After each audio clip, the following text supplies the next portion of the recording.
Trade with Kamran Bhavani. क्या आप stock exchange में इन्वेस्ट करके पैसा कमाना चाहते हैं तो हमारे ग्रुप को ज्वाइन करें। हम आपको देंगे बर वक्त और बेहतरीन मशवरे।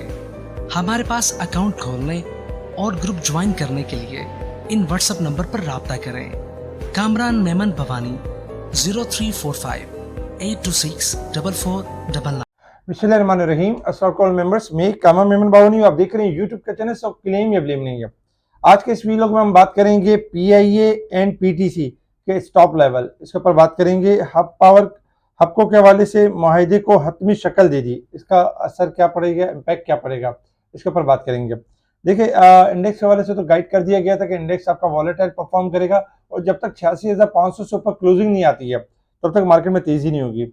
आपके सामने देखिए टेक्निकल चार्ट है और टेक्निकल चार्ट में भी यही बताया जा रहा है कि 86,500 का लेवल ये मार्केट का यानी कि टेक्निकल रेजिस्टेंस लेवल था, जिसमें मार्केट ने आज भी इसको ब्रेक नहीं किया। आज मार्केट रिबाउंड तो हुई है आपकी 86,000 के करीब और फिर इसके बाद मार्केट में गिरावट रही और मार्केट तकरीबन जो है 216 पॉइंट माइनस के साथ 84,453 के करीब यानी कि नेगेटिव क्लोज रही।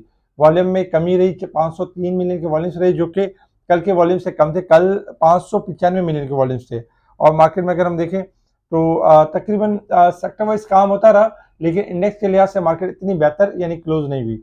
आपके सामने टेक्निकल चार्ट और टेक्निकल चार्ट के हिसाब से भी अगर आप देख रहे होंगे तो 86,500 का रेजिस्टेंस लेवल था जो कि मार्केट नहीं ब्रेक कर पाई। 86,000 का हाई लेवल टेस्ट किया और मार्केट ने जाते जाते अगर हम देखें तो 85,650 का लेवल ब्रेक कर दिया। इस हिसाब से अगर हम देखें तो मार्केट अपने सपोर्ट्स जो ट्रायंगल है उससे नीचे क्लोज रही है। अब मार्केट के पास ये कि कल के दिन में आज 86,000 का लेवल यानी ब्रेक करके सस्टेन करना होगा ताकि मार्केट आपकी इंडेक्स के लिहाज से रिकवरी की तरफ जा सके 86,500 से लेके 87,300 तक। अदरवाइज अगर मार्केट इस लेवल को ब्रेक यानी कि ब्रेक करके सस्टेन करने में नाकाम रहती है तो फिर मार्केट के पास जो सपोर्ट आ रही है वो 84,400 से लेके 83,300 तक की सपोर्ट आ रही है। तो मार्केट के हवाले से अगर हम देखें तो मार्केट इंडेक्स के लिहाज से वॉलेटाइल जरूर रही है 216 पॉइंट, लेकिन इसमें सेक्टर वाइज यानी काम हुआ है। अच्छा, अगर आप सेक्टर वाइज देखेंगे मार्केट को तो सेक्टर वाइज यानी कि अगर देखा जाए तो सेक्टर वाइज में तकरीबन oil and gas sector, marketing, pharmaceuticals, transportation ये पॉजिटिव रहे। नेगेटिव साइड पर जो काफी दिनों से बढ़ रहे थे जैसे फर्टिलाइजर में इजाफा था तो आज गिरावट रही। Commercial bank, power generation, chemical, इनमें हमने गिरावट देखी। Top volume leader, top gainers, decliner आपके सामने है। अच्छा, इसके अलावा अगर हम बात करें कुछ न्यूज के हवाले से तो न्यूज के हवाले से सितंबर में मोटरसाइकिल्स की जो सेल्स है उसमें इजाफा हुआ है, 22.30% इजाफा हुआ है। अच्छा, कल हमने आपको कुछ ओवरबोट स्टॉक्स दिए थे जिनमें टॉप पर था एयरलिंक और जिसमें टॉप पर था ऑक्टोपस और एयरलिंक। आज ऑक्टोपस भी लोअर लोक लगा और एयरलिंक भी डिक्लाइन हुआ। इसके अलावा भी और बहुत सारे स्टॉक्स थे ओवरबोट जिनमें आपको बता दिया गया था कि ये ओवरबोट है और करेक्शन की तरफ जा सकते हैं। दो स्टॉक्स आपको बताए गए थे जो ब्रेकआउट के ऊपर थे और जिनके टारगेट्स भी शेयर कर दिए गए थे। आज अल्हम्दुलिल्लाह पीआईए भी ऊपर का लॉक लगा और पीटीसी भी ऊपर का लॉक लगा। मजीद टारगेट की तरफ बढ़ेंगे। जो इनके रेजिस्टेंस लेवल जो ब्रेक कर चुके हैं वही स्टॉप लॉस बनेंगे। सऊदी अरब की तरफ से गुड न्यूज है कि पाकिस्तान के साथ 27 एमओयू पर साइन पर दस्तखत होंगे। सऊदी वजीर सरमायाकारी जनरल आसिम मुनी ने कहा सऊदी अरब में सरमायाकारी को सिंगल विंडो बनाएंगे। हम दोस्त नहीं एक खानदान है, ये सऊदी वजीर सरमायाकारी का कहना था। ओवरऑल अगर हम देखें तो ये खबरें थी मार्केट के अंदर। आइंदा 3 सालों में पाकिस्तान को $6 अरब की इमदाद देंगे एशियाई तरक्याती बैंक। जबकि सितंबर में गाड़ियों की फरोख्त में भी इजाफा हुआ है, 24% इजाफा हुआ है जो ऑटो के लिए काफी अच्छा है। पाकिस्तान और सऊदी अरब अहम मफाहमती याददाश्तों की तैयारी कर रहे हैं और उसके ऊपर यानी कि दस्तखत भी होंगे। आलमी बैंक का जीडीपी की ग्रोथ रेट 2.80% रहने का इम्कान बताया कि पाकिस्तान की ग्रोथ रेट यानी कि 2.80% रहेगी, जो कि अच्छा होगा। इससे ज्यादा हो जाता तो और ज्यादा अच्छा होगा। साजगार ने सितंबर में 4 पहियों वाली गाड़ी की फरोख्त में 174% इजाफा हुआ और जबकि हपको के हवाले से अगर हम देखें तो हपको ने बिजली के मुआहिदों की जल्द जो म्याद खत्म होने के मुआहिदों को हतमी शक्ल दे दी। फाइनली अगर हम देखें तो पावर ने जो गवर्नमेंट जो रिक्वेस्ट कर रहे थे, जो प्राइम मिनिस्टर साहब रिक्वेस्ट कर रहे थे उसके ऊपर यानी कि जो हब पावर है यानी हतमी शक्ल दे दी एग्रीमेंट को। और जो आज एक मटेरियल इंफॉर्मेशन भी आई जिसके ऊपर 1292 मेगावाट को जो है वो अक्टूबर तक यानी कि खत्म कर दिया जाएगा। जो कॉन्ट्रैक्ट खत्म होना था यानी कि 2027 में वो पहले कर दिया जाएगा। अच्छा, इसका इम्पैक्ट क्या पड़ेगा? देखिए पहले तो एक चीज यानी कि अगर हम उसमें देखें न्यूज का फर्क ये पड़ेगा कि मुख्तलिफ हाउसेस अब आपको एक न्यूज दे रहे हैं नेगेटिव कि भाई ₹7.5 कोई ईपीएस कम हो जाएगी, कोई कहता है कि ₹15 ईपीएस में फर्क पड़ेगा, नो डाउट। जो हब पावर की जो ईपीएस थी वो ₹55 थी, और जो ईपीएस के ऊपर अगर फर्क पड़ जाता है ₹15 का फर्क पड़ जाता है, तब भी इसकी ईपीएस जो रहती है वो आपकी तकरीबन 30-35 के अराउंड रहती है। तो इसलिए अगर आगे चल के अगर हम देखें तो और बहुत सारे बिजनेस है जो जिनके हवाले से हब पावर एक सॉलिड कंपनी है। हब पावर के अगर ये कम हो जाता है तो फिर भी कोई बहुत ज्यादा नेगेटिव नहीं है कोई सी चीज, क्योंकि आगे मजीद बिजनेस के प्लान्स हैं हब पावर के पास। सेकंड नंबर पे ये है कि देखिए जो हब पावर को अगर हम टेक्निकली देखें, टेक्निकली जब ये चला था हब पावर ₹70 से चला था ये स्टॉक। उससे पहले तो काफी नीचे भी था, 50-60 ₹70 से ये स्टॉक चला था और ₹170 तक की इससे अबव की रैली की।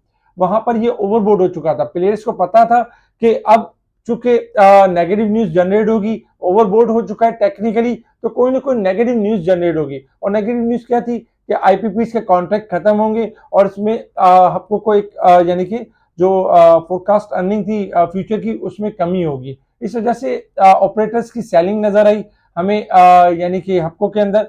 अब चूंकि हमारा एक स्लोगन बना हुआ है, buy on rumour sell on news. जब रूमर्स आती है पॉजिटिव या नेगेटिव उसका असर रहता है, जब रूमर्स न्यूज बन जाती है तो उसका असर खत्म हो जाता है। अब चूंकि नेगेटिव रूमर्स थी कि आईपीपी के कॉन्ट्रैक्ट खत्म होंगे, अब चूंकि आपको ने एक हतमी शक्ल दे दी है, तो कहने का मकसद है कि buy on rumour sell on news. अब न्यूज आ चुकी है, आपको ने इसको एक्सेप्ट कर लिया, एग्रीमेंट यानी कि फाइनलाइज कर लिया, ये न्यूज बन चुकी है। तो इस वजह से अब हब पावर के अंदर बहुत ज्यादा गिरावट नहीं लगती है। क्यों कि मार्केट के दौरान ये न्यूज आई और मार्केट के दौरान हमने कोई खास इंपैक्ट इसके ऊपर देखा नहीं। हाँ, रिबाउंड जरूर हुई 120 तक, लेकिन जो क्लोज रही वो ₹1 माइनस के साथ क्लोज रही, तो इसके ऊपर कोई खास नेगेटिव इंपैक्ट नहीं है क्योंकि न्यूज आ चुकी थी, जो रूमर्स थी वो न्यूज बन चुकी थी। हब पावर के पास जो स्ट्रॉन्ग सपोर्ट लेवल है वो ₹100 का लेवल है, 100 का लेवल है, और चूंकि हाईली ओवरसोल्ड है तो किसी भी टाइम बाउंस बैक कर सकता है, 120 से लेकर 140 के एरिया में मूव कर सकता है। तो अब पावर में बिल्कुल भी ना घबराएं, न्यूज आ चुकी है, टेक्निकली ओवरसोल्ड है, टेक्निकल के एतबार से अगर हम देखें तो डाइवर्जेंस बन चुके हैं और इंशाल्लाह आने वाले दिनों में थोड़ा सा कंसोलिडेशन का फेज में रहेगा और इंशाल्लाह इंप्रूव कर जाएगा। तो आपको ने फाइनली एक एग्रीमेंट को एक खत्मी शक्ल यानी कि दे दी है। अब गवर्नमेंट की रिस्पॉन्सिबिलिटी होगी कि 1 अक्टूबर तक जो भी ड्यूज हैं आपको के वो अदा करने होंगे। ये अगर क्लियर होंगे तो जो आपको के जो लिक्विडिटी का जो प्रॉब्लम्स होगा वो नहीं होगा। तो इंशाल्लाह गवर्नमेंट भी इसको टाइमली परमिट करेगी, अगर इस एग्रीमेंट को जैसे कि जो मामला करती है तो इसको टाइमली परमिट करेगी। अच्छा, इसके अलावा अगर हम देखें, इसके अलावा अगर हम बात करें मजीद न्यूज के ऊपर, तो ओवरऑल ये सारी खबरें थी जिसके ऊपर मार्केट ने रिएक्ट किया। इसके अलावा अगर हम इंटरनेशनल मार्केट की तरफ मूव करें तो इंटरनेशनल मार्केट में इस वक्त जो क्रूड ऑयल आपका ट्रेड कर रहा है $74 के पास ट्रेड कर रहा है। $72 $71 से रिबाउंड कर गया क्रूड ऑयल, 75 से लेकर 76 तक जा सकता है। 70 जो 2 होगा वो सपोर्ट लेवल होगा। गोल्ड सिल्वर, इस गोल्ड में $10 का इजाफा है, 2636 चल रहा है, जबकि सिल्वर चल रहा है 30.78 चल रहा है। तो गोल्ड सिल्वर आपके थोड़ा अपसाइड की तरफ जा सकते हैं। और डॉलर इंडेक्स जो कि 102.73 चल रहा है, उसमें गिरावट एक्सपेक्टेड है। इसके अलावा resistance level and support level आपके सामने 85,855 रेजिस्टेंस लेवल होगा और सपोर्ट लेवल 85,258 सपोर्ट लेवल होगा। मार्केट के हिसाब से अगर हम देखें तो वीकली, ईयरली और मंथ के हिसाब से मार्केट ओवरबोट साइड पे परफॉर्म कर रही है। कल चूंकि फ्राइडे है और फ्राइडे के एतबार से अगर हम देखें तो मार्केट में 2 सेशन होते हैं और दोनों सेशन में जैसे कि हमने टेक्निकल चार्ट के हिसाब से आपको पहले बताया कि मार्केट टेक्निकली इंडेक्स के लिहाज से तो ओवरबोट हो चुकी है और इसी वजह से आपकी मार्केट वॉलेटाइल परफॉर्म करे। लेकिन जो सेक्टर्स नहीं चले हैं तो उनमें आपको जैसे कि इजाफा होगा। आज भी आपने देखा होगा कि ऑयल सेक्टर्स में भी थोड़ा इजाफा था, ऑयल सेक्टर्स भी आपका ओजीडीसी पीपीएल परफॉर्म कर रहे थे। इसके अलावा अगर हम देखें तो फार्मास्यूटिकल में सरले ने आज एक अच्छा परफॉर्म किया और बाकी अगर हम देखें तो फ्रोसेंस भी थोड़ा सा रिबाउंड हुआ। इसके अलावा सिटी फार्मा को कैप लगा। इसके साथ ही अगर हम देखें तो बाकी स्टॉक्स में भी हमें छोटे स्टॉक्स भी परफॉर्म करते हुए नजर आए, जैसे पीआईए था, पीटीसी था और भी बहुत सारे छोटे स्क्रिप्ट थे। हम नेटवर्क को ऊपर का लॉक लगा। तो सेक्टर शिफ्टिंग एंड स्वैपिंग होती रहेगी। मार्केट का इंडेक्स आपका वॉलेटाइल ही रहेगा, लेकिन अभी भी जो सेक्टर्स चलना बाकी हैं, जैसे अभी सीमेंट्स नहीं चला, चलेगा। इसके अलावा रिफाइनरीज के अंदर मूव होगी, मूव अच्छी आएगी। फार्मास्यूटिकल्स चलेगा। इसके अलावा ऑयल एंड गैस सेक्टर्स के अंदर थोड़ा हायर पे जाके प्रॉफिटिंग नजर आएगी। और भी बहुत सारी चीजें जो आती रहेंगी। इंशाल्लाह कोशिश यही होगी कि ग्रुप के अंदर बताते रहेंगे आप।